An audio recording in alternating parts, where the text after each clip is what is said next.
abrir 1 Coríntios 3.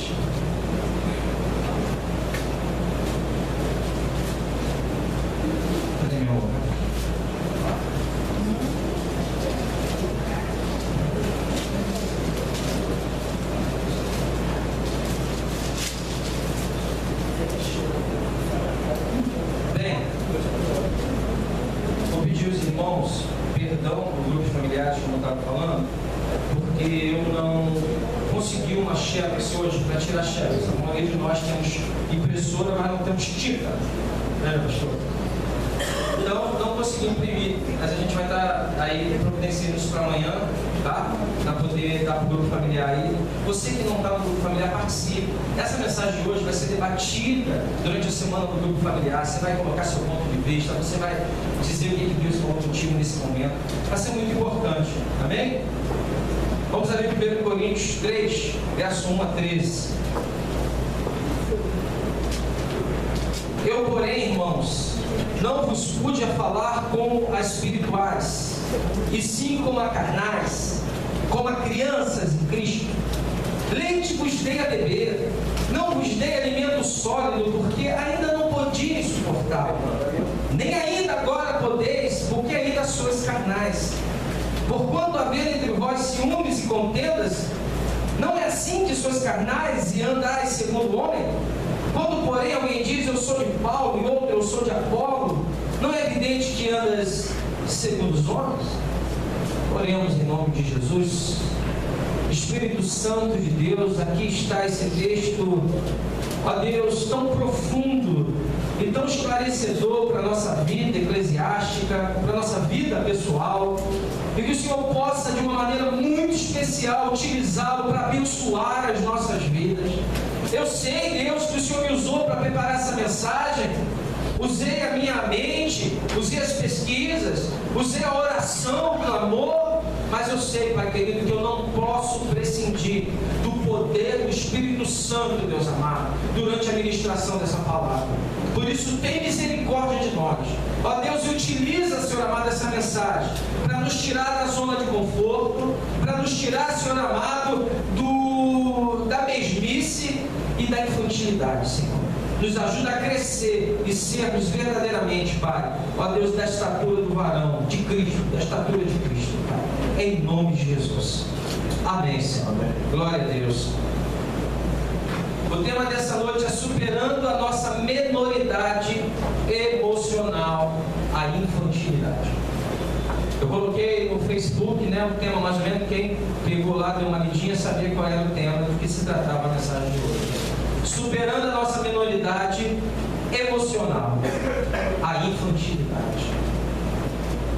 Bem, irmãos, antes mesmo, né, dos profissionais definirem esse termo, né,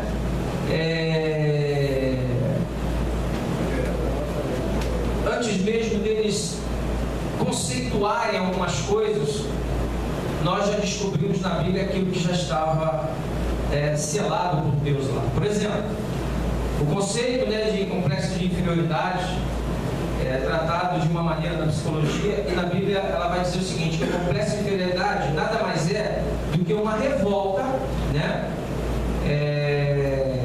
porque as coisas não conseguem como você gostaria que saísse.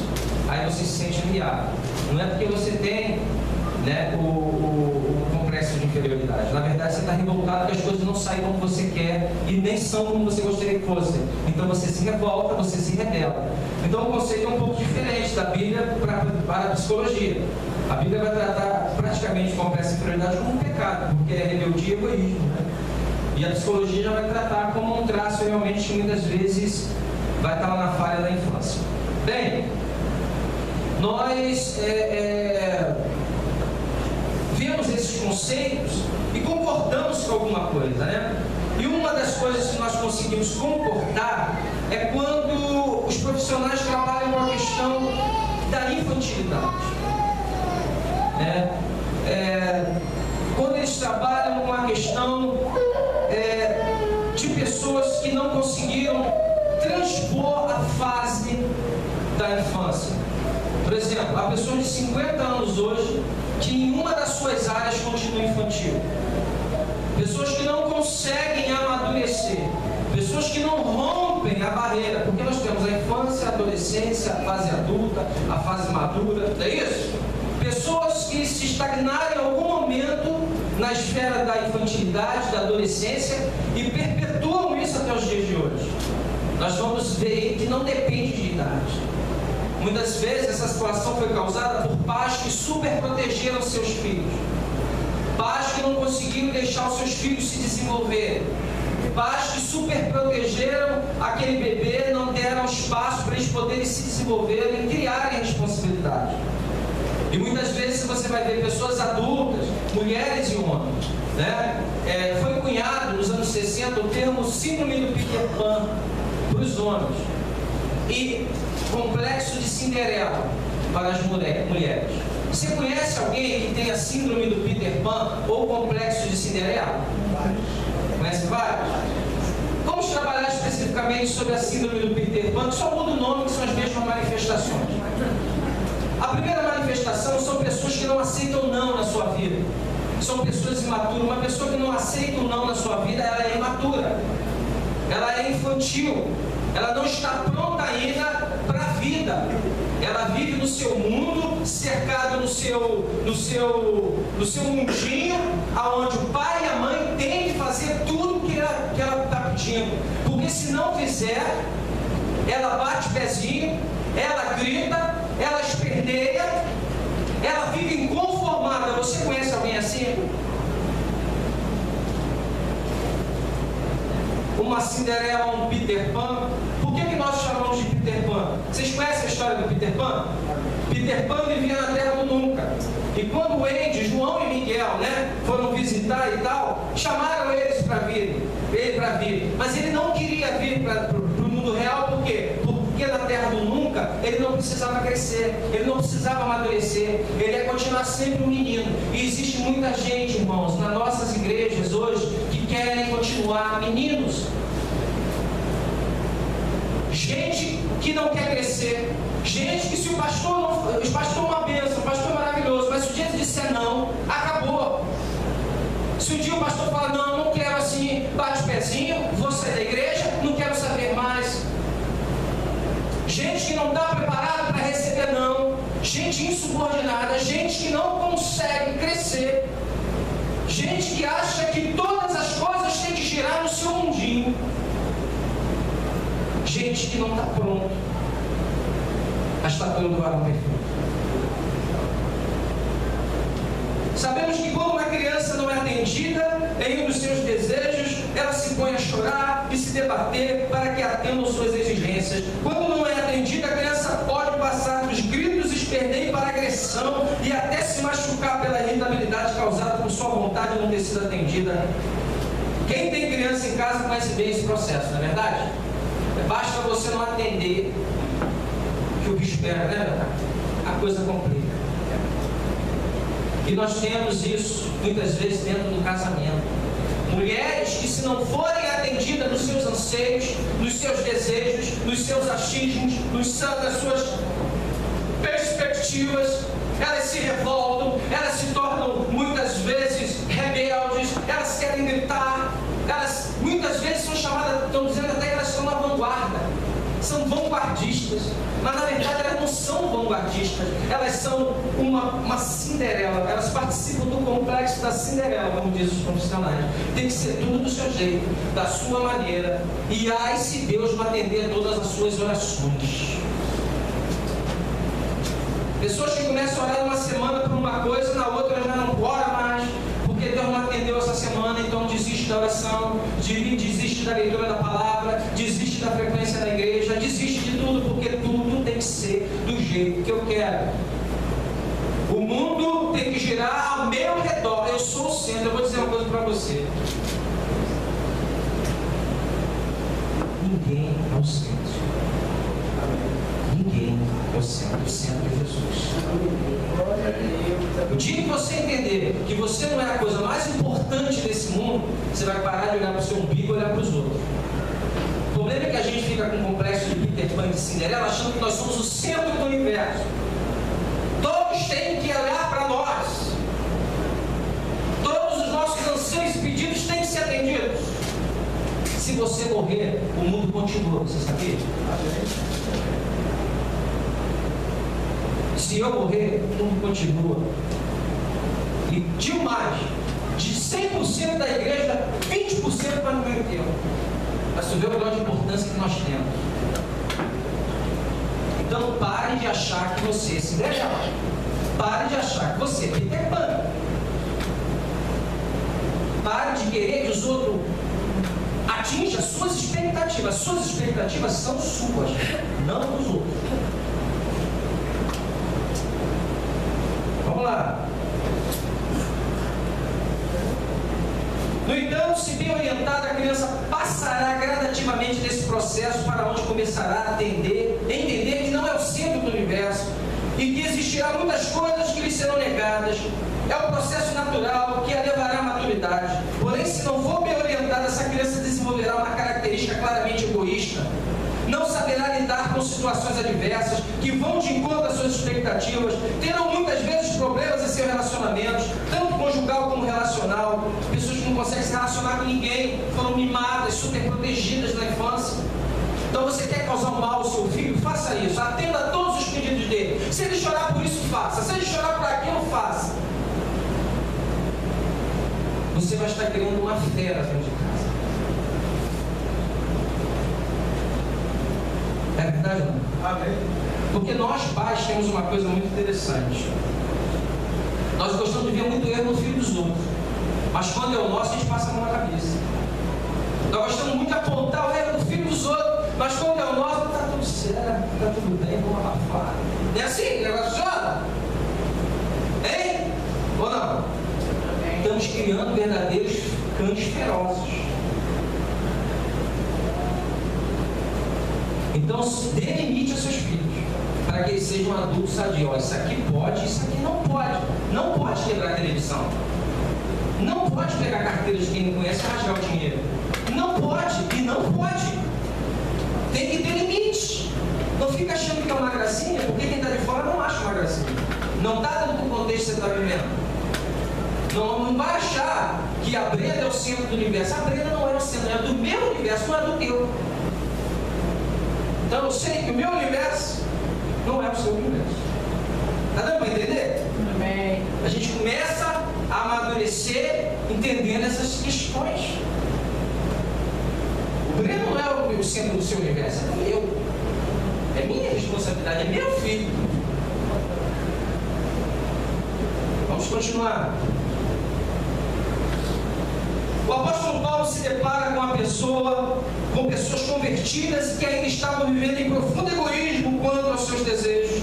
Davam livre vazão a quem preferiam que pregassem, manifestavam ciúmes em relação às pessoas, criavam contendas por qualquer situação. Eram pessoas que haviam sido salvas, porém ainda permaneciam carnais, não conseguiam obedecer ao que o Espírito estava falando em seus corações, não conseguiam desfrutar de uma relação saudável dentro da igreja. A comunhão ainda era fundamentada nos seus desejos e prazeres, porém era o povo do Senhor. Como Deus sabia que tinha que amadurecer, começa a exortá-los através das cartas de Paulo.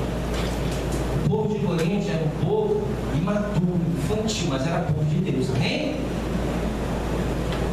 Irmãos, eu estou trazendo essa mensagem para vocês porque nas últimas semanas eu passei por um turbilhão na minha vida muito grande, muito forte, e eu vi que o único amigo que eu tive foi Jesus. E eu quero que vocês entendam isso, porque quando nós ficamos sozinhos numa situação difícil, a gente vê que só pode contar com o Senhor. E é isso mesmo, ninguém está errado não, porque cada um tem a sua vida.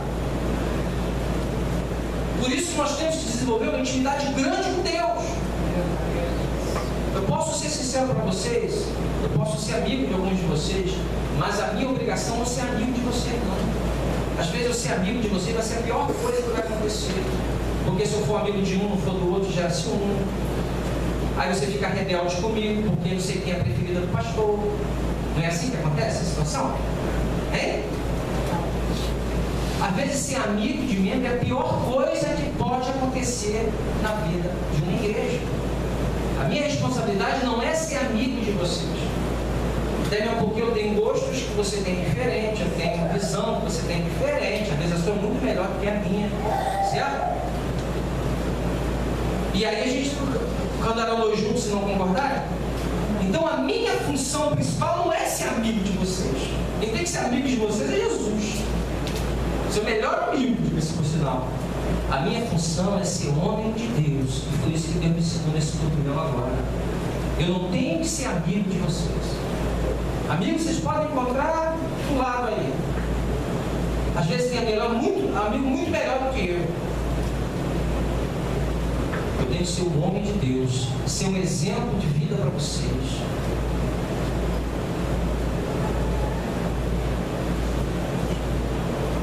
Eu tenho que manifestar a vontade de Deus mediante as Escrituras, estar com Deus, passar tempo com Deus, ouvir o que Ele quer falar com vocês e trazer. Essa é a minha função.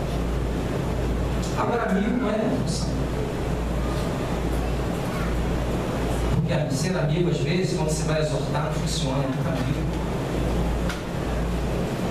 Tem ditado que diz que santo de casa não faz milagre? Amigos como santo de casa, às vezes. Não faz. Às vezes você precisa de um homem de Deus na sua vida. E isso eu tenho que ser para você. Um homem de Deus. Alguém que teve com Deus e trouxe aquilo que Deus queria falar para a sua vida. Isso eu tenho que ser. Diga-se por sinal, os homens de Deus, maioria, são muito solitários. Eu experimento isso há muitos anos na minha vida. Amém? O Senhor deseja que seu povo seja amadurecido emocionalmente e espiritualmente em sua palavra. Será que em nossas igrejas existem pessoas que ainda não fizeram a transição para a maturidade, mesmo depois de convertidos em Cristo? Respondo, há pessoas na nossa igreja que ainda não se tornaram maduros espiritualmente ou não? O que vocês acham? Pode falar. Vocês vão falar mais lá no grupo familiar, mas hoje você pode falar, responder. Vocês acham que existe gente madura na igreja? Gente que qualquer coisa se fere, gente que qualquer coisinha faz bico, gente que qualquer coisinha arruma mala para viajar para Nova York? Hein? Ou não? Hein? Não sei. Acha? Você acha? Você glória a Deus. Acha, pastora Mônica? É o que mais tem. Presbítero Regina, você acha que existe gente madura? Não sei, eu todos estão na estatura do varão perfeito, maturidade. A bênção, né? Vamos chegar lá. O texto de 1 Coríntios nos revela claramente que sim, existe gente madura na igreja. O que pode ser feito para ajudar esses irmãos a fazer essa transição para a maturidade? Eu destaquei 3 processos indispensáveis para aquele que quer crescer, deixar de ser criança, deixar de ficar com biquinho com Deus, que Deus não atende as suas orações. Deus não é Papai Noel. Deus opera, Deus faz, mas Deus tem um tempo dele para fazer isso. Se Deus não fizesse nada por nós, não desse nada para a gente, Ele já fez a grande obra que foi morrer na cruz por você. É isso. A primeira coisa que eu vejo que nós precisamos, e a coisa que eu vou bater para cima, é que o amadurecimento cristão só começa quando meditamos na palavra do Senhor constantemente. Tem gente que começa a ler a palavra e desiste no meio do caminho. Precisamos confrontar e conformar a nossa vida à luz da palavra do Senhor. Eu estudo um monte de coisa, meu irmão, mas se não estiver de acordo com a palavra de Deus, eu jogo no lixo. Eu não sou humanista. Humanismo, o homem mete a mão na religião e cria seus pontos de vista através daquilo que está escrito. Ele coloca a mão dele e cria coisas novas. Nós fomos ver a igreja romana, é isso. Colocou lá a mão no purgatório, colocou a mão na transubstanciação, colocando a missa como um sacrifício repetitivo constantemente. Jesus só fez o sacrifício uma vez por todas. Aonde o homem coloca a mão, entra a mão humanista. O humanismo é relativista, eu não sou relativo, eu tenho a palavra como absoluta, regra de fé e prática. Eu não sou humanista. O humanismo é pluralista, vê vários caminhos, eu não sou pluralista. Eu sei que o único caminho, verdade e a vida é Jesus. Amém. Então eu não sou humanista na sua essência. Bem, queridos, confrontar e conformar a nossa vida à luz da palavra. Eu estou um mês me confrontando e me conformando com a palavra de Deus. A assim: não vos queixeis uns aos outros. 1 Timóteo 5,9. Não vos queixeis uns aos outros, para não serdes julgados. Deus falou comigo, lendo a meditando a palavra, esse texto. E o meu exercício agora é fazer com que essa palavra eu agasalhe e ela passe a fazer parte da minha vida. Toda vez que eu me pego me queixando das pessoas, me queixando de alguém, eu vou para esse texto e digo: eu estou errado, me perdoa, Senhor. Porque se eu ficar me queixando do próximo, eu estou buscando juízo contra mim. O que Deus vai fazer? Ah, você está se queixando dele? Então eu vou começar a me queixar de você também. Ah, você não está perdoando ele? Vou começar também a não te perdoar. Vou reter um pouquinho isso aqui para ver como é que é bom. Então, quando a palavra diz: não se queixem uns aos outros, não fica falando mal de ninguém, não seja maldizente, mais especificamente, então eu preciso conformar a minha vida à luz daquilo que está sendo escrito. E ainda que eu não consigo, é meu alvo até o final. O problema é que a gente lê a palavra, acha muito bonita e coloca na estante. A infantilidade vai reinar. Você pode ter 100 anos de igreja, 101 anos sentado numa cadeira, mas não cresceu, não amadureceu, porque não se conformou à luz da palavra de Deus. É menino. Na hora que vem a luta, todos os nossos conceitos humanistas não servem de nada. Porque quem vai nos consolar, quem vai nos dar força para passar por aquele tapete que foi puxado, aquela facada que foi central na tua alma, é o Espírito Santo de Deus, só Ele, só a palavra dele, mais nada. Aleluia. Amém. Glória a Deus. O conceito humanista não funciona.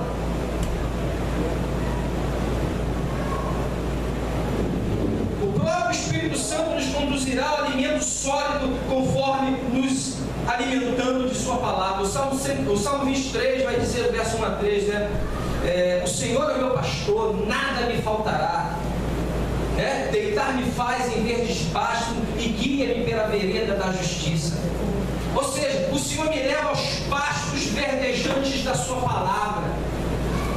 Quando eu começo a ler a palavra, quando eu começo a me identificar com o Senhor, o Espírito Santo vai nos direcionando na palavra. Fala conosco numa área, fala conosco em outra. Talvez eu esteja falando com você e você não esteja nessa sintonia do que eu estou falando, você não tem que saber o que está falando. Mas quem tem essa experiência sabe do que eu estou falando. Você está lendo a palavra que o Espírito Santo te conduz ao pasto verdejante, aquele alimento que vai te suprir a tua alma. Foi por isso que Jesus diz: nem só de pão vive o homem, mas de toda a palavra que sai da minha boca. Não abra mão da leitura da palavra, seja cansativo ou não seja, ore a Deus, peça para Ele tirar, mas leia, leia, leia, e leia, e leia, e medite, e guarde no seu coração, e se conforme, se confronta com ela, deixa ela ser o espelho que vai mostrar as suas manchas, as suas espinhas, mas leia, leia, leia, leia, leia, leia a palavra. Aleluia. Só ela vai fazer você crescer. Mas não leia a palavra aos olhos humanos somente. Leia a palavra dizendo: fala comigo. Não me mostra só as historinhas de Davi, as historinhas de Jesus. Não, Senhor, mostra, Senhor amado, as minhas mazelas da alma. Mostra a minha feiura. Mostra como eu sou feio, para que eu me arrependa e receba poder para a transformação. Aleluia. Leia, medite nela dia e noite. Um novo conceito se instala em nós. Um novo conceito se instala em nós por termos contato com ele até se tornar nosso referencial diante das adversidades. A nossa mente, ela só tem na sua consciência, né, do patamar de cima, aquilo que você vê constantemente. É por isso que Josué foi exortado a quê?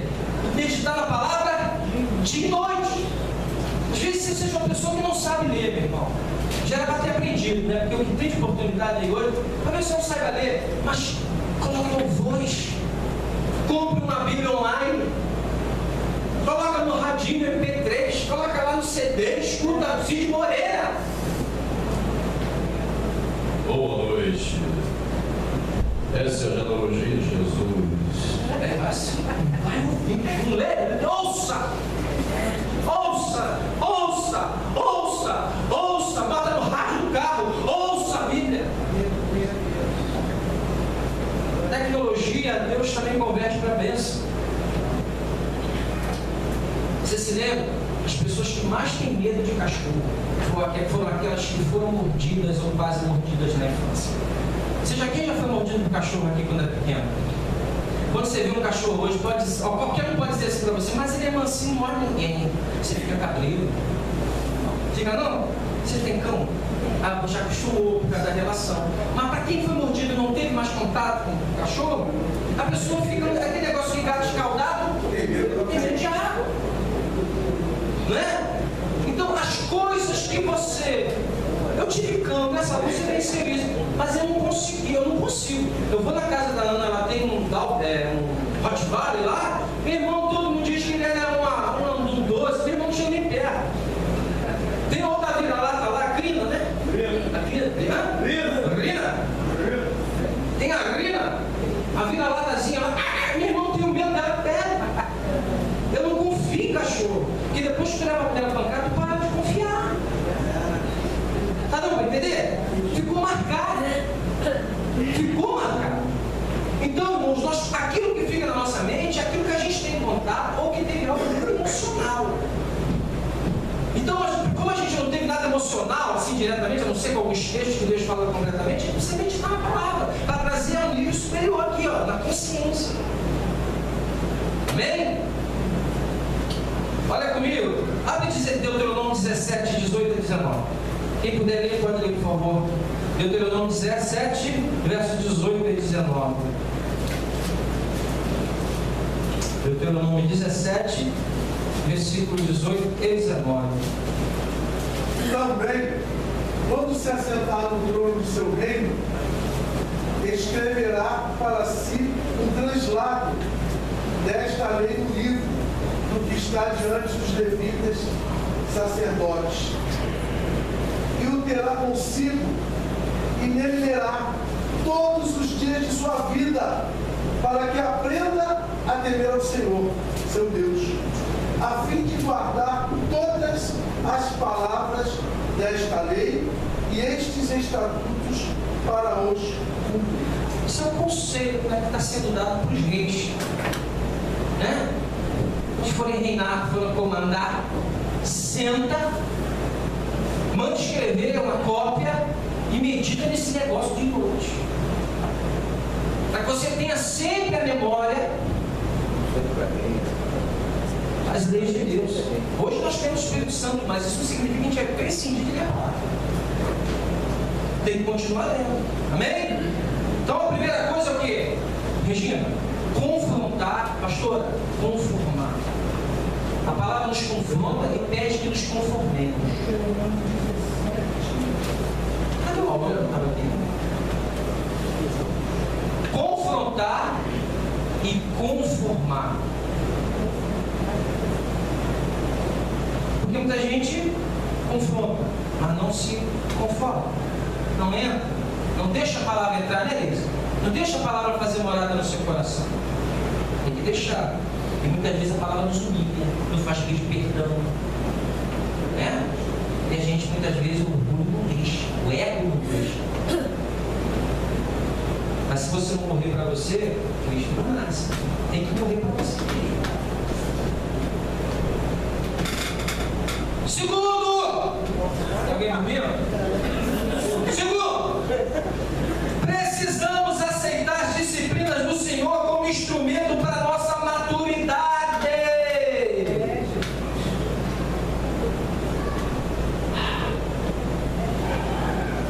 A disciplina do Senhor. Quem está debaixo de disciplina diz amém aqui? Amém. Glória a Deus. Está não, minha esposa? Bota a nossa mão aí. Você está bem? Cuidado, hein? Cuidado, que a Bíblia diz que disciplina quem ama. Bem?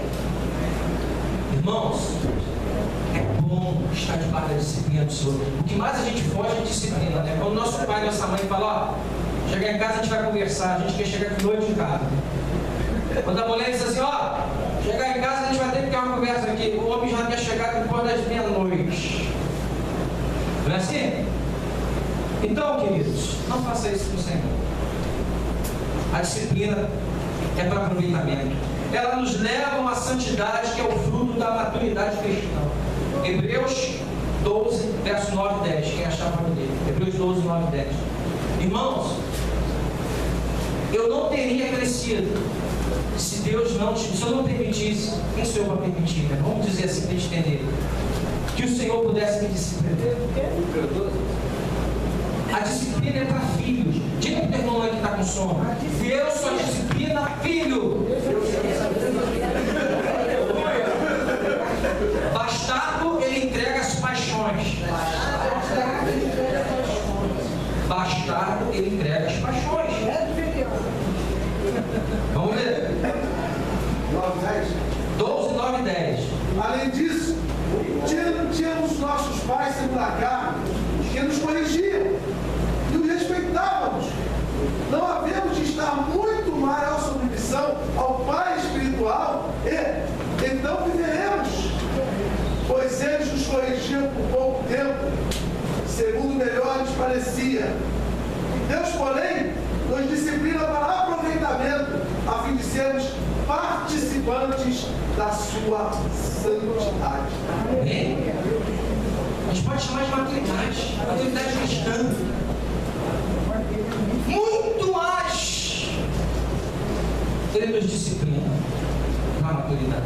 Então a disciplina do Senhor, sabe, não é porque Ele te odeia, não é porque Ele está com raiva de você, não, porque Ele quer te levar à transição dessa fase infantil, de leitinho, de nã na boquinha.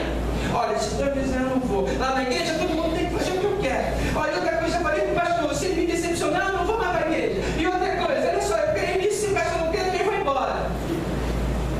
Menino, menina, acorda. A igreja do Senhor Jesus, ela existe como um corpo que aceita ricos, pobres, negros, brancos, todos são um na presença do Senhor. Não existe preferidos. Todos são um para o Senhor. É o seu povo. Quando João deu um toque na mãe dele para dar um toque no Jesus, fala para ele não chegar lá em cima e colocar naquele trono, né, que eu quero filhinho da mamãe. João era o filhinho da mamãe. A mamãe quer resolver o problema. Síndrome de Peter Pan. A mamãe quer resolver o problema dele. Era a mamãe. A mamãe que resolvia. Tadinho. Então, queridos, Deus nos disciplina e precisamos aceitar essa disciplina. Porque se você se revoltar, você não vai chegar em lugar nenhum. Há uma coisa que eu tenho na minha cabeça. Se eu cair na mão de Deus, beleza, Ele está fazendo por amor. E se eu cair na mão do diabo?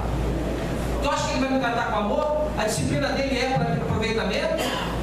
Você faz uma cirurgia numa clínica, é para tirar a malignidade e te dar saúde. Mas se você der uma facada na rua pelo assaltante, é o mesmo corte, mas não é para saúde.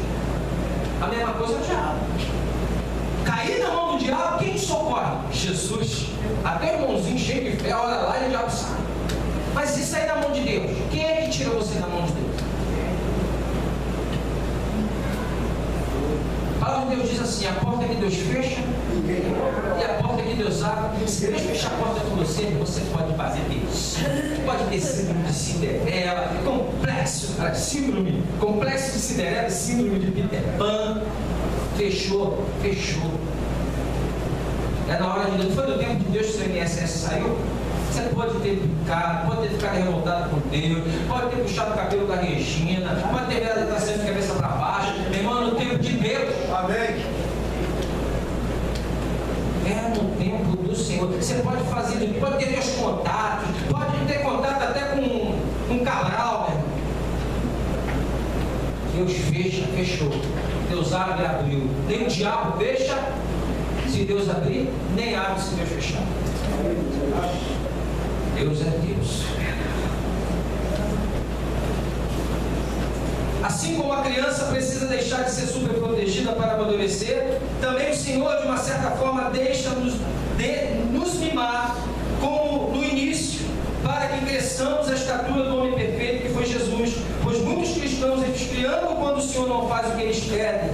Pois muitos cristãos estão esfriando quando o Senhor não faz o que eles querem. Você se lembra quando a gente se converte? Deus abre É de emprego. Hein? Deus dá carro. Deus faz coisas maravilhosas. Aí a gente quer que aquela fase mimada fique para sempre. Senão Israel, já no deserto vinha maná, hein? Água brotava da rocha, mas chegou em Canaã, tinha que fazer o quê? Tinha que arar a terra, tinha que plantar, tinha que colher. E nós queremos continuar na infantilidade, pedindo que Deus faça e realize todos os nossos sonhos, todos os nossos projetos, todos os nossos desejos. É assim que a gente quer. Mas Deus não trata assim. Ele para da fase de mimo para nos amadurecer. Deus não quer filhos com síndrome de Peter Pan. Não quer crescer, não quer assumir responsabilidade, não quer ter maturidade com as coisas de Deus. Deus não quer. E você acha que Deus vai respeitar o seu beicinho? Ele te joga ali mesmo, e ele trabalha, e ele sustenta. Você se lembra o que ele fez em Deuteronômio? Pegou o povo, humilhou, deixou passar necessidade. Aquilo foi para quê? Para eles conhecerem o seu Deus, para saberem o que estava no coração. E é assim a nossa vida, meu irmão. Eu vou dizer uma coisa para você: nenhum de vocês está imune à luta. Nenhum de vocês. O sol está sobre justos e injustos. A luta vem sobre justos e injustos. A torre caiu sobre os 18 galileus lá. Jesus disse: não pense que eles eram mais pecadores que vocês, não, porque se não vos converteres, igualmente perecereis. Eu, Márcio, pastora Mônica, Alci, que somos líderes dessa igreja. Márcio, vice-líder da esposa, Alci. Não estamos isentos da luta. Passamos, filhos ficam doentes, dinheiro acaba. A diferença é a maturidade. Tem muitos casais que, se passassem pelo que minha esposa e eu já passamos, já tinham se separado há muito tempo. Porque não suportariam, às vezes, a escassez financeira, os acréscimos filiais. Não suportariam.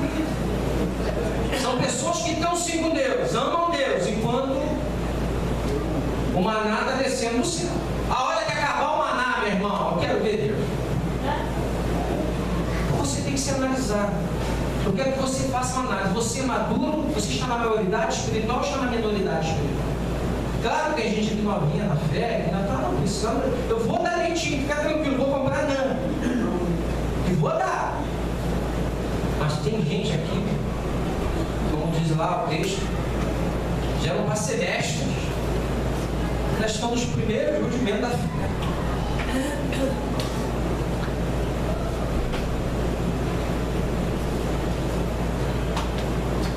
Precisamos entender que nossas lutas são intencionais para que atinjamos níveis de maturidade emocional e espiritual. Deus nos coloca na luta para a gente amadurecer. Muita gente foge da disciplina do Senhor. Muita gente foge e desiste da correção do Senhor e não amadurece. São pessoas que nada pode sair errado na vida. São Cinderelas e Peter Pans. Nada esteja na presença do Senhor. Esteja unido a Ele. Porque eu te garanto uma coisa, meu irmão. Se você tiver com o Senhor firme, a luta vai vir. Se você não tiver com o Senhor firme, ela vai vir da mesma maneira. Mas na hora que a luta vem, quando você está com o Senhor, você vê a diferença dos que servem e dos que servem. Glória a Deus. Você vê um socorro, um suporte que tu fala, isso não vem de mim, já era para eu ter falecido. Mas o Senhor tem me sustentado. Glória a Deus. Vai vir sobre todos. A diferença daqueles que confiam no Senhor. Descanso. Terceiro e último. Precisamos realmente querer desistir das coisas de mim. Tem gente que não quer desistir das coisas de mim. Tem gente que vai continuar no mundo. Menina, gente, eu não estou dizendo que, por exemplo, talvez você seja muito maduro na área profissional. Seja uma pessoa que corra atrás, conquista emprego, negócio, faça curso, uma pessoa, mas na área relacional é criança. Na área sentimental, pior ainda. precisa transpor essas fases.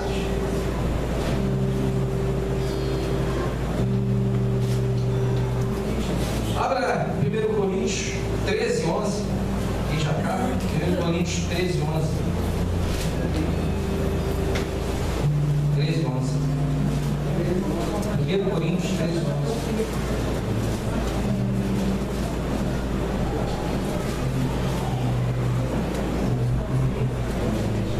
1 Coríntios 13, 11.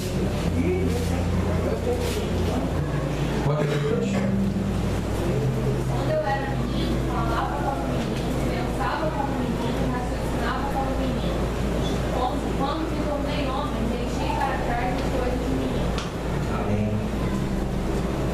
Na corrigida, na Almeida corrigida, está escrito desistir. Desistir das coisas de mim. Eu acho que já está na hora de você desistir das coisas de mim. Paulo desistiu das coisas de mim. Tem homens que 30, 40 anos estão na casa da mamãe, dependem da mamãe, não conseguem levar um relacionamento com ninguém. Tem homens que não conseguem assumir uma responsabilidade. Tem homens que não conseguem entender o compromisso que foi feito no altar, no ministério, em algum lugar. Não consegue, joga tudo no chão pelo lixo, brincando com Deus. Existem mulheres que casaram e estão debaixo do complexo de Cinderela, acham que o marido existe para satisfazer todos os seus desejos. Sufocam a personalidade do marido, querendo que ele seja ipsis literis, igualzinho que ela planejou. Colocam o marido numa forma, sabe, sufocando a sua individualidade, a sua personalidade, os seus sonhos, os seus projetos. Há mulheres que querem que o marido viva a sua vida, assim como há maridos que não assumem compromisso com a sua família. Há mulheres também que toleram a personalidade e a individualidade do seu marido. Ah, se o marido não comprar isso. Ah, se o marido não fizer aquilo. Ah, se o marido não andar na linha. Você pensa que seu marido está fazendo isso com prazer? Não, ele está triste. Ele está tolhindo a sua vida. Você está até ganhando por fora, mas o coração você não ganhou. Você não propôs, você impôs. Um dia, meu irmão, todo vulcão represado explode. Todo vulcão represado explode. Nós temos uma relação que nós propomos, que nós conversamos, que nós argumentamos e não pomos o que tem que ser feito. Todo vulcão, um dia, acontece a erupção. Talvez você esteja vivendo, ou talvez ainda não está vivendo. Se não está vivendo, trate de mudar a sua perspectiva. Trate de parar de achar que você não é dono de ninguém. O que mais tem hoje é ex. Não fica achando que é dono, não, meu irmão. E na hora que o coração de um homem se envolve lá fora, não tem Deus que segure dentro de casa. Estou falando isso para vocês que eu mando mesmo. Vocês sabem que eu mando a real. Sabe que aqui é papel reto. Quiser viver na Disney World é outro lugar. Aqui é papel reto. Então guarde o seu coração. Não fica achando que já conquistou e está seguro, não. Só porque assinou aquele papel lá. Hoje é a coisa mais fácil de assassinar. Isso acontece com pastores, com presbíteros, com os diáconos, com um povo comum. Ninguém está imune a isso. Por isso que a Bíblia não fala: o homem sabe onde fica a sua casa? Não. O homem sabe onde fica a sua casa? De quem é essa responsabilidade? Claro que o homem tem sua responsabilidade de sabedoria, mas é a mulher que ainda deixa claro. Talvez hoje você esteja sozinho, porque você não foi sábio quando Deus te deu a oportunidade de edificar a sua casa.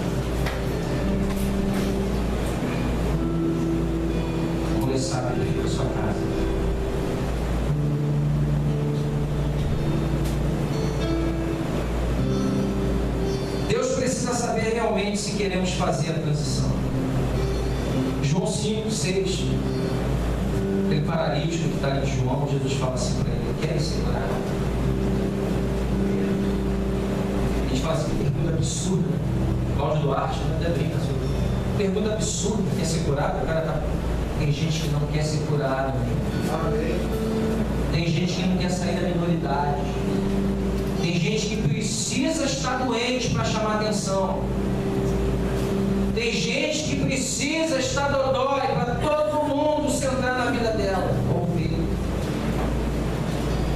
Tem gente que não quer ser curado. E Jesus não vai curar nesse aspecto psicológico e emocional, se você não quiser. Tem muito Peter Pan, meu irmão, na igreja. Muitos mimados, queixosos, que não querem sair da terra do nunca. Há muito menino na igreja. E Paulo teve que enfrentar isso através das suas cartas. Querem ser curados da síndrome de Peter Pan? Querem ser curados do complexo de Cinderela? Jesus está perguntando para você: quer ser curado? Ou você não suportará crescer? Tem gente que não suporta crescer. Sabe como é que Deus me fez crescer? Eu tinha síndrome do Peter Pan. Até Deus tirar as coisas mais valiosas da minha vida: mãe, trabalho e outras coisas que eu não preciso ter.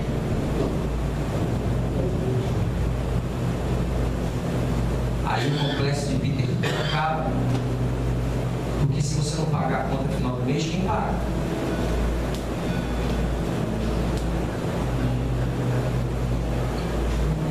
A gente acha que nossos pais têm obrigação pra gente, né? Assim, quando eles vão, quem vai pagar as contas? Quem vai pagar a nossa escola?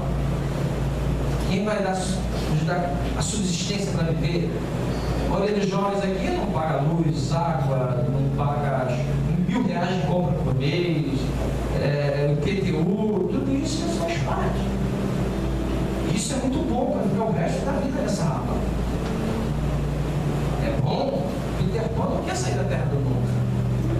E muita mãe não quer que o Peter Pan vá embora.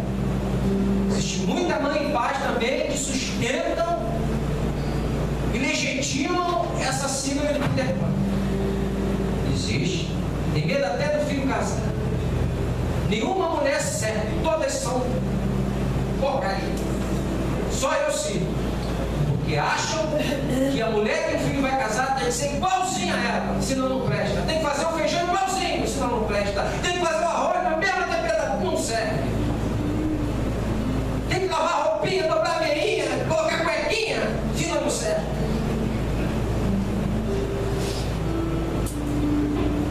Tem pais e mães legitimando também o Peter Pan. Meu irmão, o seu filho, a sua filha, não precisa de outra mãe no casamento. Precisa de uma mulher.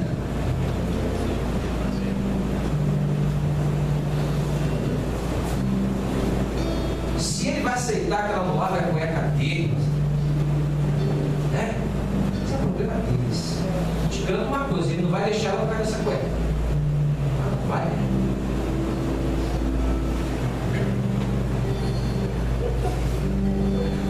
Tem uma historinha que espero que a Dani me contou, de uma certa pessoa que o neto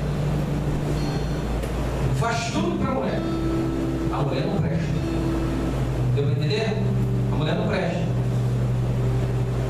Mas a neta tem um marido que faz tudo por ela. Ele é uma bênção. Deu para entender? Vou repetir. Uma avó, uma determinada avó, tem 2 netos. Um neto casou com uma mulher que não faz nada para ela. A mulher não presta. Mas a neta casou com um homem que faz tudo para a mulher. Igualzinho o outro neto faz tudo para a mulher. Faz tudo para ela. Ela não chama, ela não fala que esse não vale a pena. Ela diz que esse é uma bênção. Tá dando para entender? Então o neto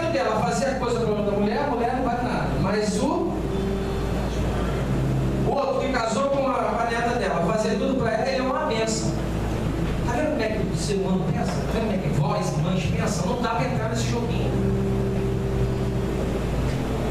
Não dá para entrar nesse joguinho. Se eu tenho uma filha, conhece um cara, o cara faz tudo, ele é uma benção. Agora, se eu tenho um filho, outra não faz nada, é uma vagabunda. Dois pesos, duas medidas. A gente tem que acordar com essas coisas.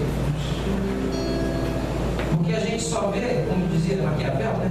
O que nos dá prazer, o que nos atrai, o que é bom. A gente esquece também que tem outro lado, que precisa ser abençoado. A sociedade a qual vivemos, e principalmente a família, com sua superproteção aos filhos, tem feito mais mal do que bem a essas crianças. Que muitas vezes crescem fisicamente, porém continuam na fase infantil emocionalmente. Muitas vezes a própria igreja contribui para que adultos permaneçam nesse estado. Creio que o meu papel como pastor não é de ser amigo de vocês primariamente, mas verdadeiramente o homem de Deus. Às vezes a intimidade de um amigo pode prejudicar uma exortação. Os amigos são indispensáveis, mas o homem de Deus é fundamental para nos ajudar na transição dessas fases. Paulo teve que denunciar essas condições de alguns membros da igreja de Corinto. Repetindo o que eu falei no meio da mensagem. Vocês precisam de homens de Deus que denunciem vocês. Vocês precisam de Natãs que mostrem aonde precisa de mudança. E 3 pontos foram narrados aqui. Meditar na palavra de Deus de noite, ler a palavra de Deus. Entender que a disciplina do Senhor tem a finalidade de nos amadurecer. E descobrir se você quer ou não crescer. Você quer crescer? Vamos ficar de pé? Eu passei um pouquinho horário? Mas eu creio que você deve sair daqui tomando uma decisão, meu amado. Porque se você ouvir essa palavra, chegar ali fora, comer uma comidinha gostosa, uma coxinha, e ir para casa e não tomar uma decisão, você vai continuar na mesma fase.